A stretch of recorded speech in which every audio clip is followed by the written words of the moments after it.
Oi, sexto ano, tudo bem com vocês? Estou de volta aí para mais essa videoaula aí sobre capítulo 5 ângulos, beleza? Na videoaula anterior, a gente fez uma revisão sobre geometria, entes primitivos da geometria, e a gente avançou no capítulo 5 ângulos.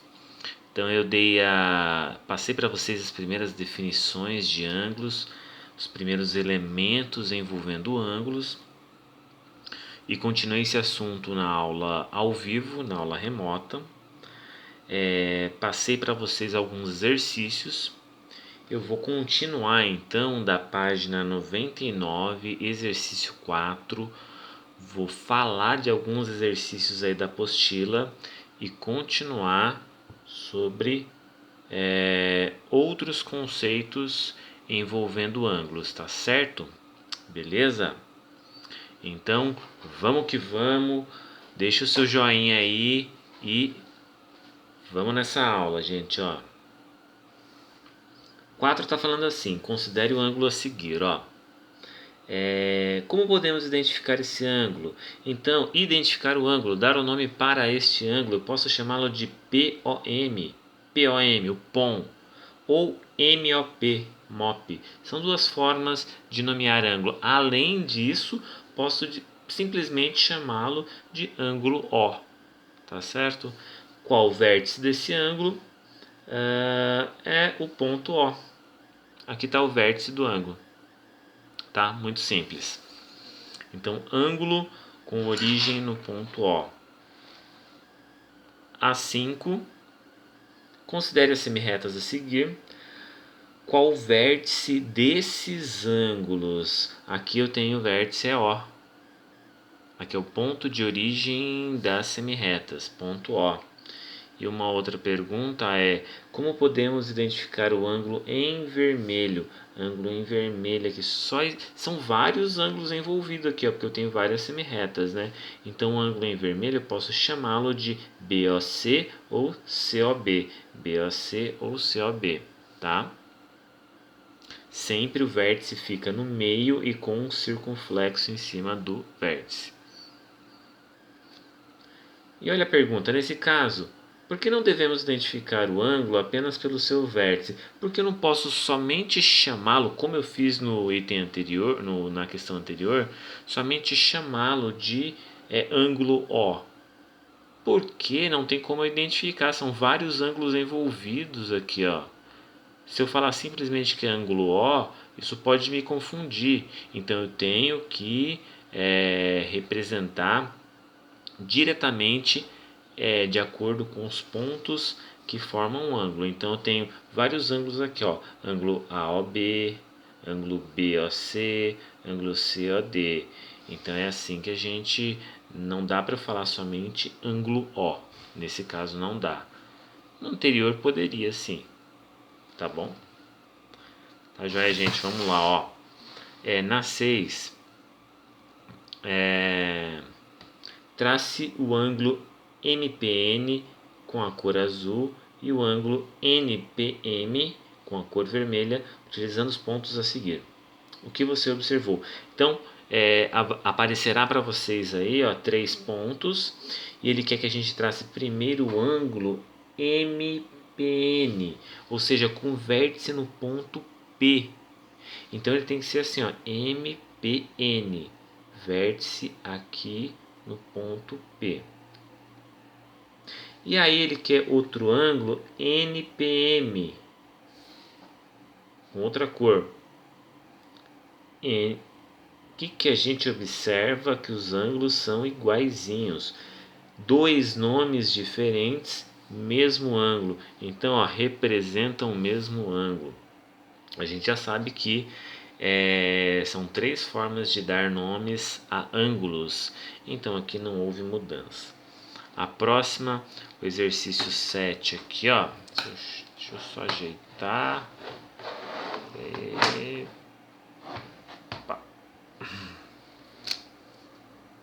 Vamos lá.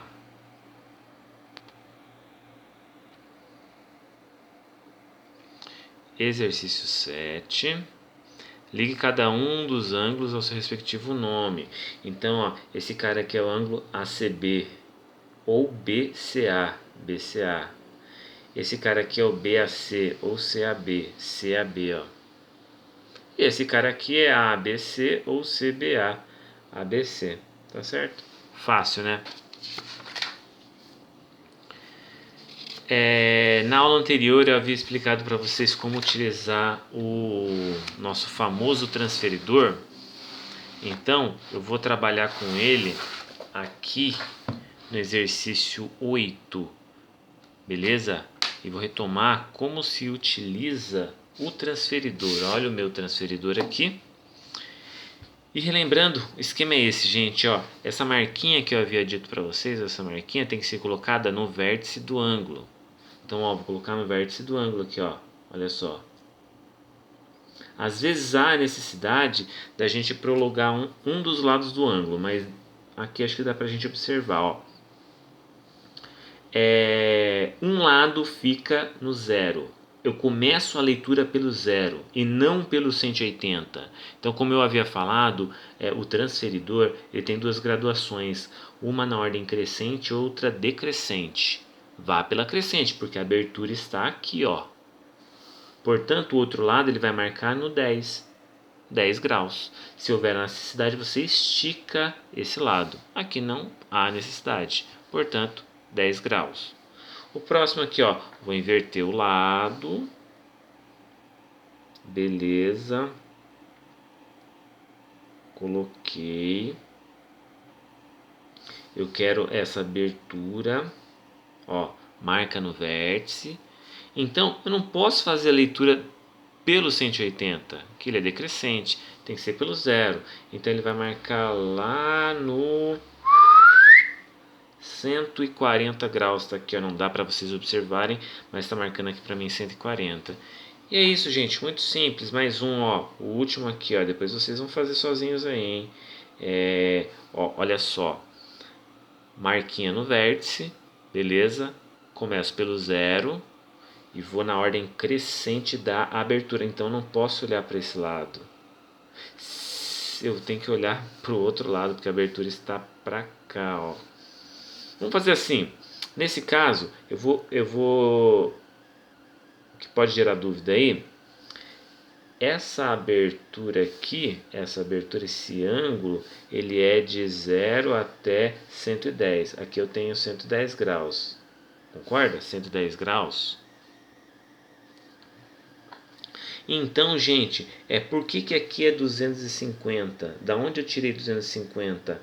É só vocês pegarem aí a volta toda que são 360 graus, menos aquela parte lá, esse ângulo, 110 graus, que a gente chega em 250 graus, ó.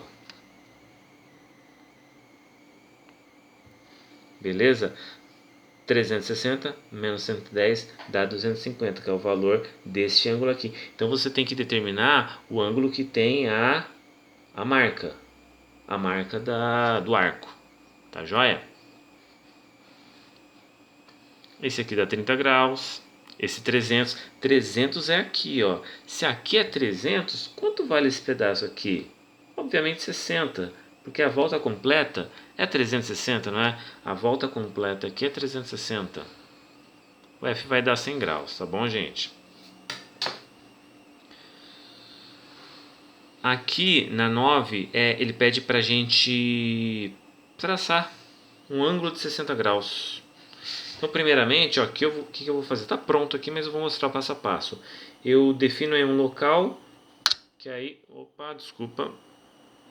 Eu defino um local aí que eu vou marcar o meu vértice.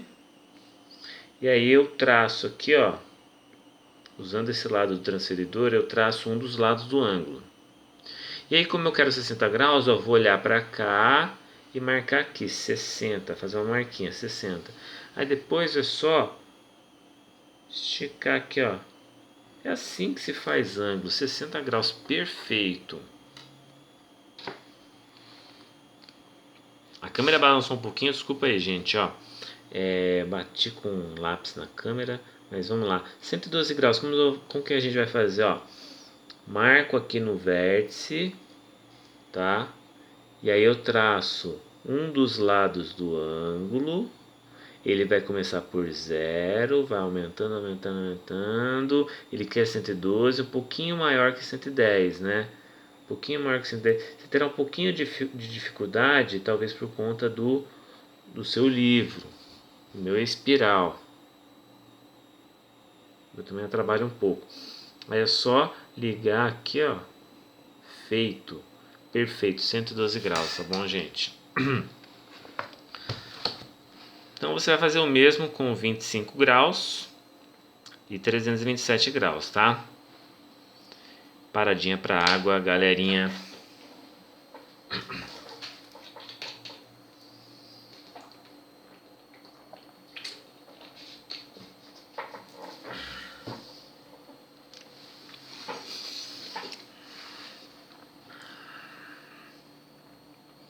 Pessoal, a gente pode classificar ângulos de acordo com suas medidas.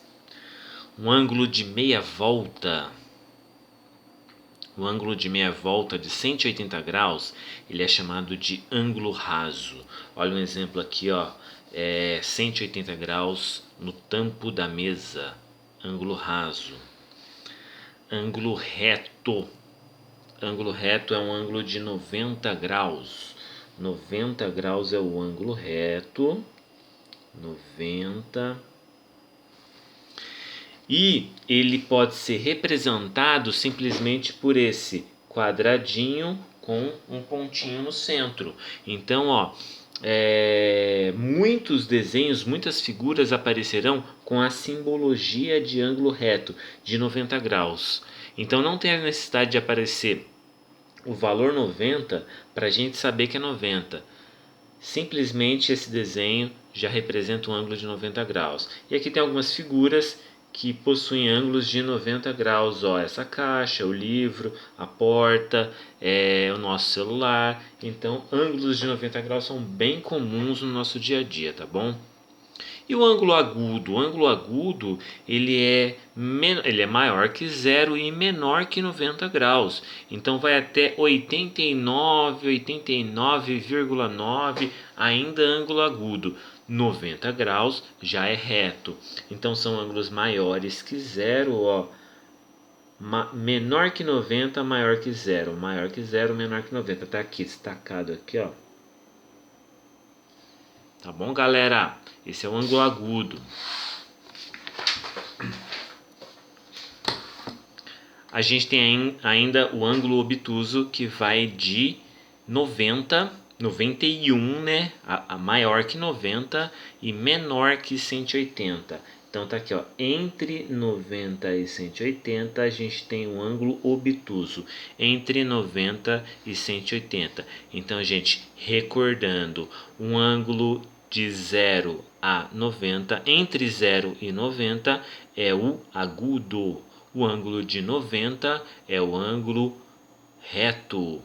O ângulo de 90 a 180, entre 90 e 180, é o obtuso. E o ângulo de 180 é o ângulo raso, tá bom? Tem uma questão aqui que vocês podem... Vamos dar uma analisada nessa questão, então, ó.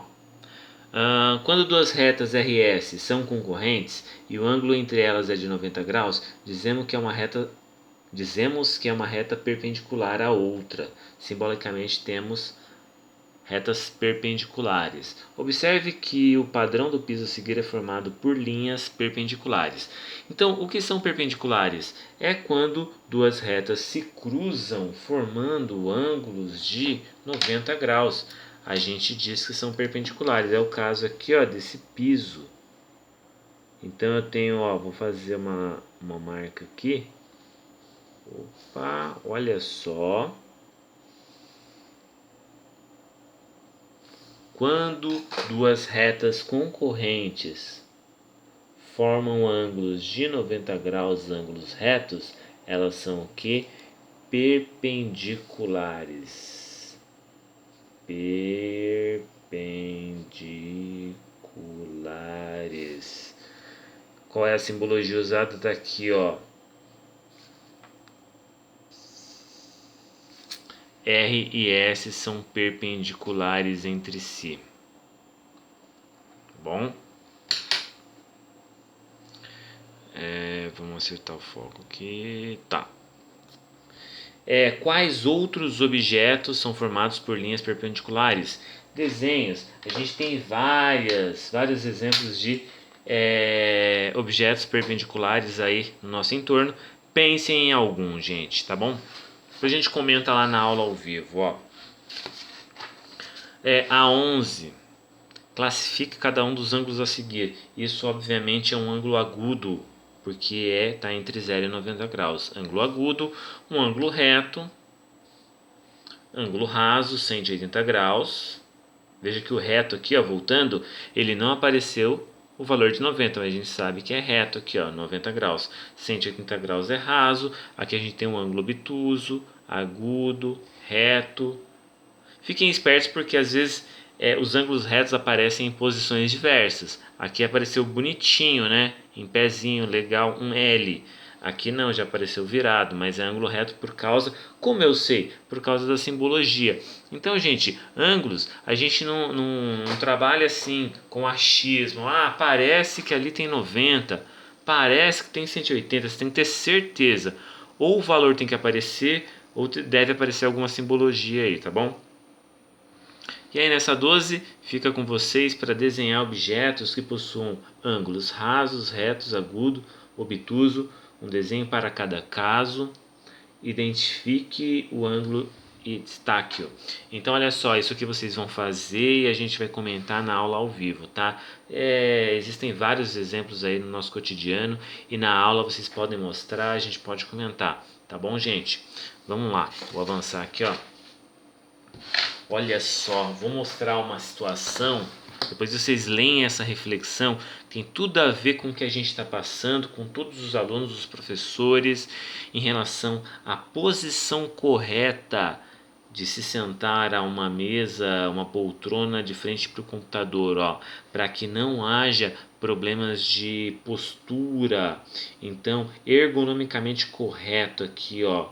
Não pode ficar nem um pouco acima nem abaixo da sua visão. Aqui a posição, o ângulo de inclinação das pernas. Então é muito importante, ó, a coluna dessa menina aqui está exatamente, ó, 90 graus. Tá joia? Analisem essa figura e reflitam. E também outro exemplo, a posição em que a gente dorme. Às vezes a pessoa dorme com um travesseiro muito alto ou muito baixo, aí amanhece aí com torcicolo, não vai para a escola, tal. Então, pessoal, é uma situação que faz parte do nosso dia a dia, tá bom? Tem algumas atividades, eu vou fazer algumas aqui. As outras a gente continua na próxima aula, ó. Vamos lá. Instrumento de medida para ângulos. Opa, é o nosso transferidor. Transferidor. É o ponto no qual os lados do ângulo se encontram. Se encontram onde? No vértice. Cadê a letra B? Vértice. Classificação dada ao ângulo com medida menor que a medida do ângulo reto e maior que zero. Então a gente tem ângulo que? Ângulo agudo aqui na C. Ângulo agudo. Menor que 90, maior que zero. Letra D, ângulo de meia volta é o ângulo raso. Letra D, ângulo raso é um ângulo de meia volta. Região do plano limitada por duas semirretas de mesma origem, ângulo. Letra E, ângulo. Unidade de medida de ângulos é o grau. Mil grau, é o grau. Ângulo com medida entre 90 e 180 é o ângulo obtuso. Obtuso está aqui, ó, obtuso. Ângulo maior que 90 e menor que 180. Ângulo que mede 90 graus é o ângulo reto, letra H. Letra H, ângulo reto está feito aí. Beleza. Aqui a gente tem... Olha o cara, mano. O cara é doido, 2. Vou ler rapidinho para vocês. Na MotoGP, competição de corrida de motos, uma das coisas mais impressionantes é a inclinação dos pilotos nas curvas. como mostra a imagem a seguir. O campeão mundial Jorge Lourenço atingiu um recorde de inclinação ao posicionar-se a 26 graus do chão. Desenhe com auxílio do transferidor o ângulo de inclinação da moto de Lourenço. Então, com o auxílio do transferidor, vocês vão desenhar 26 graus aí, como eu já havia ensinado vocês. Marque o vértice, trace um dos lados, de 0 vai aumentando até 26, ou um pouquinho menor que 30. É lógico que é difícil de você colocar exatamente, né? Você pode observar aqui na outra graduação também, ó, 26, tá? Pouquinho mais da metade aqui entre 20 e 30. Aí é só traçar aqui o outro lado do ângulo. Tá feito. Beleza? 26 graus, é um ângulo agudo. Pessoal, obrigado, valeu. A gente se encontra nas próximas videoaulas ou na aula remota. Espero que vocês tenham gostado. Até mais.